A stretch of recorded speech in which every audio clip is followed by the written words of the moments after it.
Hello everyone. In this video, we are going to understand the working of default argument in function. In last video, we make this function to calculate percentage. This function takes two arguments, obtain marks and total marks. So when we call that function, we have to pass two arguments, obtain marks and total marks. Now, if we pass only one argument, I just remove this total marks. The function required two parameters and we call function with one parameter. Let's see what happened. Run that program. Enter your obtained marks. I obtained 500. Then he asked me enter total marks 600. After that it produce an error. Type error is missing one required positional argument total marks. The error will come for that second argument. We pass only one argument, we don't pass second argument, so he is giving an error for that second argument.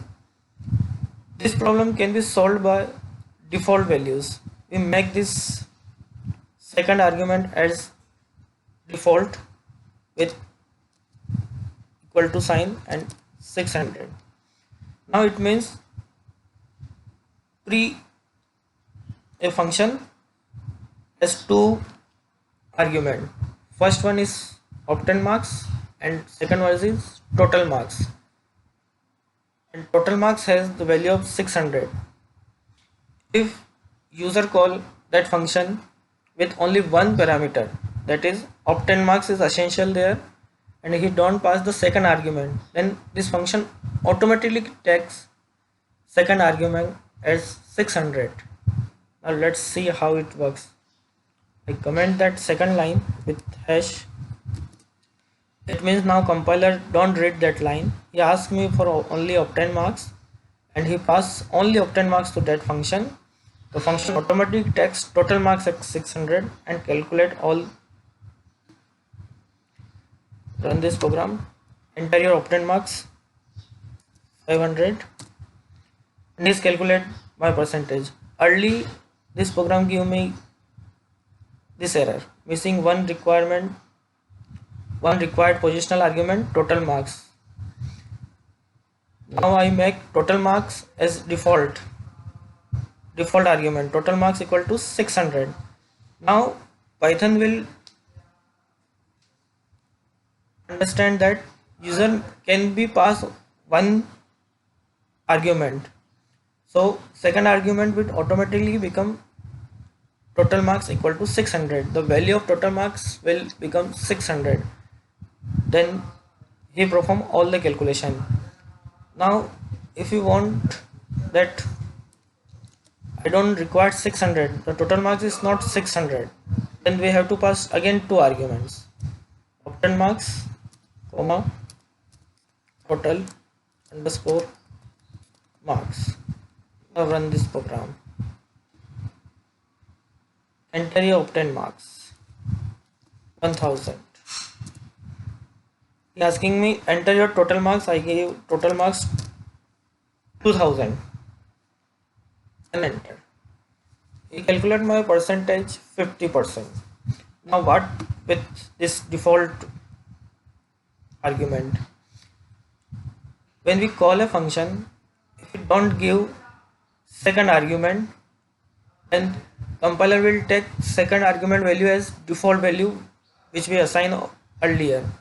But if we want some other value, then it means that time total marks is not 600, then we have to pass total marks as argument and compiler will overwrite this value as new value. That time the new value is 2000, so he take instead of 600 he takes 2000 and make all the calculation and give the result. Now let's take another example.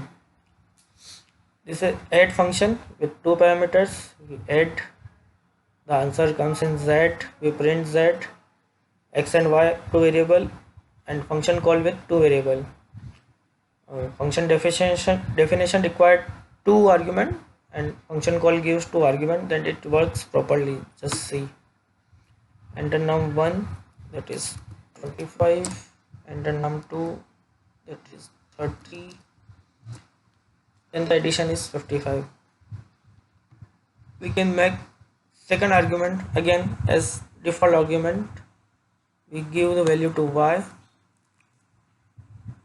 equal to 20. Now we don't require the value of y. Y is become optional. If we want to give value of y, we can give. If we don't want to give value of y, the function will automatically take this 20 as default value. Now comment this line and remove that y. Now function required two argument, x and y, and when we call that function with one argument, it will generate error. But in this two argument, one argument I declare as default argument, so now it's optional to give value of y. Run this program, enter num1, I give 10. The answer is 30. It means value of x is 10 and I don't give the value of y, so it automatically take the value of y as 20. Every time when I pass only x, the y become 20, and if I want to pass value of y, then remove the comment of that line, comma y, again run this program, num1 30, num2 30, then answer is 60. Then so it is clear to you, if I want another value of y, so I have to enter another value. If I don't want to add another value, this default value will always work for us. Now we are going to understand the scope of variable in a Python program. I make a function def,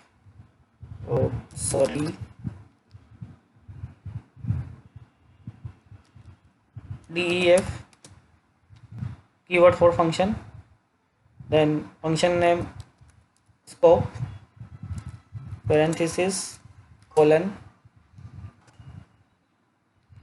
I create a variable x and this value is 10, then print this function, the value of x inside the function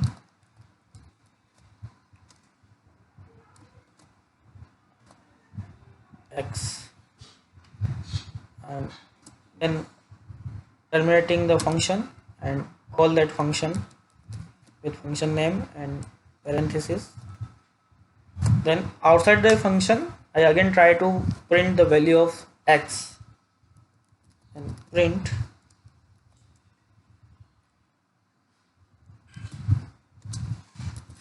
the value of x outside the function x. Now I'm going to run this program, but before run this program there is an error occur. Look, code analysis, undefined name x. Python compiler give me error that x is undefined, but x, you know, x is already defined there. In this line we define the x, and for this line he don't give any kind of error. He give error to only for this line, that undefined name x. It means now we can understand that a variable declared inside a function definition, it remains only within the function. When we try to use that variable outside the function, the variable scope is over. So this variable x now is known as local to the function. It means its scope is local within the function. When until and unless function is over, the scope of that variable is also over.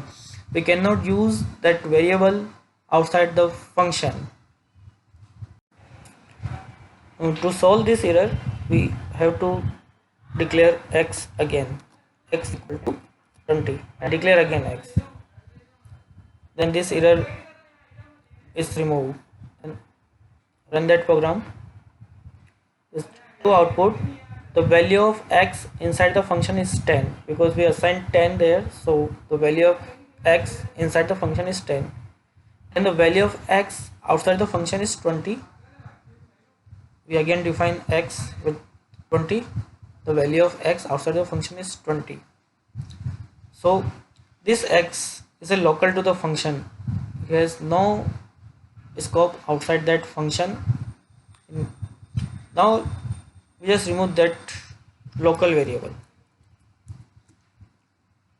Delete.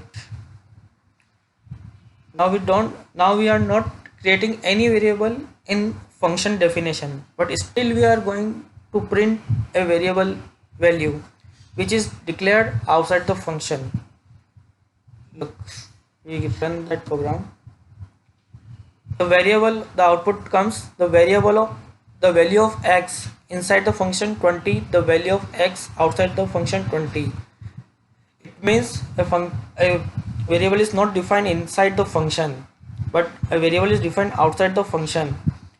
Then he takes the value from outside the function to that variable name x.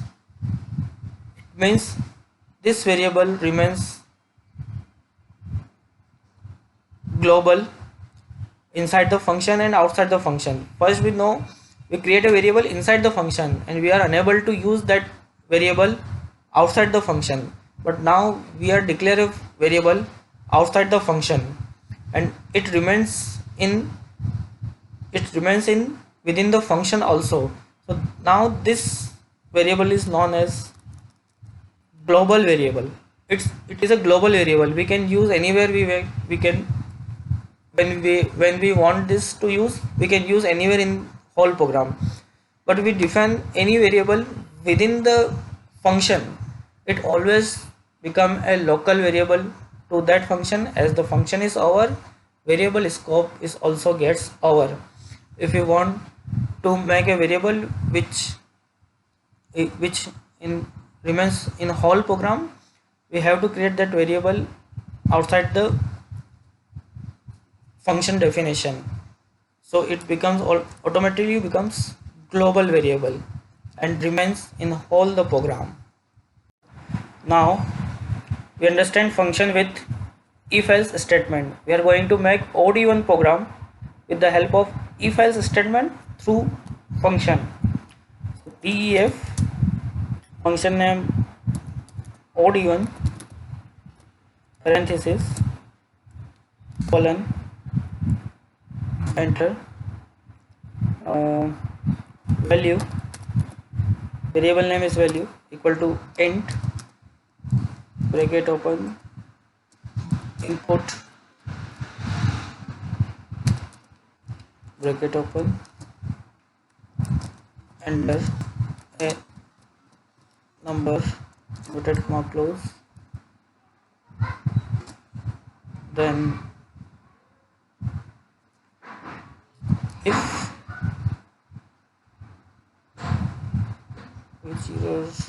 if bracket open value modulus operator divided by 2 is double equal to 0. This is the logic which we all knows in Elot class. We make a program of odd and even, and you all know this logic. This program contain odd and even numbers.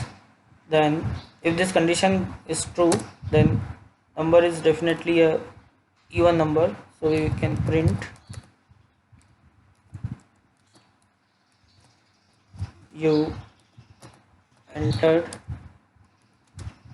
a even number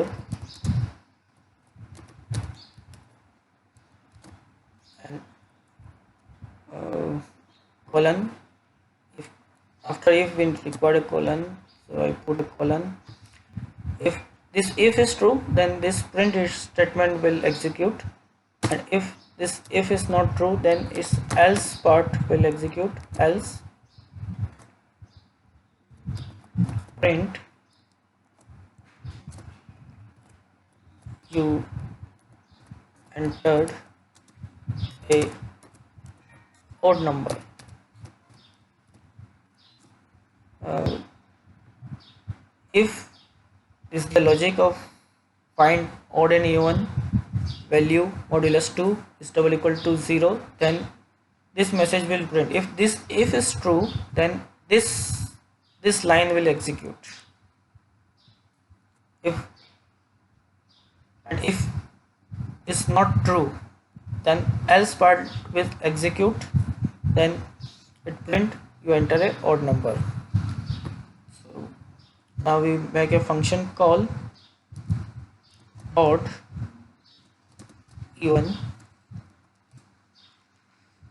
This is a function call. Now run that program. Enter a number. I entered 22. Again run that program. Enter a number 22. You enter a even number. We know that 22 is a even number, so program print you enter a even number. Again that time 33. You enter a odd number. You can check this program on different types of input. So 45 odd number,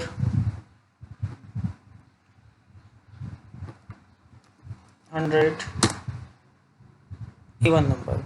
So it is clear we make a program through function with if and else statement, only if statement, nested if else statement, loop, whatever we know in 11th class. We make so many programs. So all that programs we can convert all programs into function. Through the function we can again implement that programs. Make this two program through the function and send it to me. Thank you.